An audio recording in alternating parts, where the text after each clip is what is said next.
that there is great danger about for people who visit.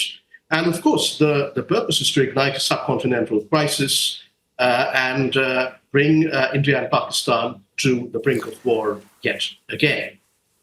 Maliha, India almost immediately blamed Pakistan, right? They say that two of the assailants were Pakistani nationals.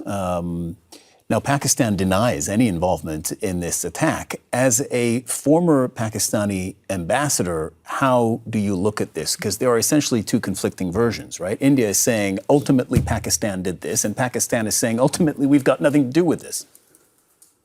Well, for a start, India produced not a shred of evidence.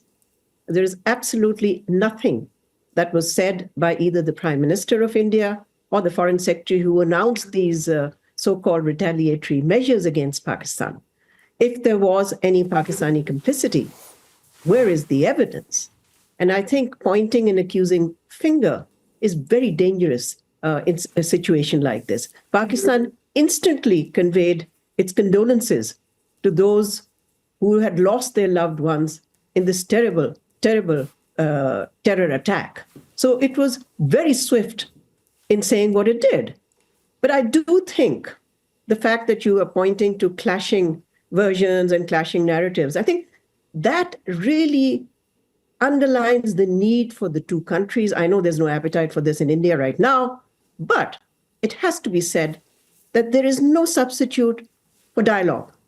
The two countries have different concerns about each other. This is a long-standing adversarial relationship, as you know. But what is the answer? The answer is not to keep accusing each other. The answer is not mutual recriminations.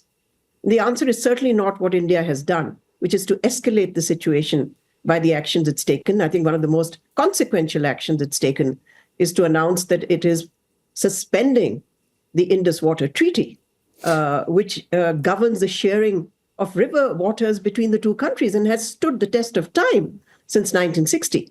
So I think, for me at least, the answer lies in the two countries stepping back from the brink, trying to reestablish some kind of a back channel to have a conversation away from the glare of publicity, because obviously politics plays its role in both countries. There are domestic audiences in both countries, because otherwise this will carry on. I had pointed to the fact that this is the fifth crisis between the two nuclear neighbors in the last 20, 25 years. This will go on and on and on. The two countries have to find a way to talk to each other, to address each other's concerns, however hard it may be. But Maliha, here's a big concern that India has, if I can respectfully jump in, is that Pakistan has a track record of supporting, training, funding armed groups that have then carried out attacks that have been either directly against India or destabilized India. And that track record is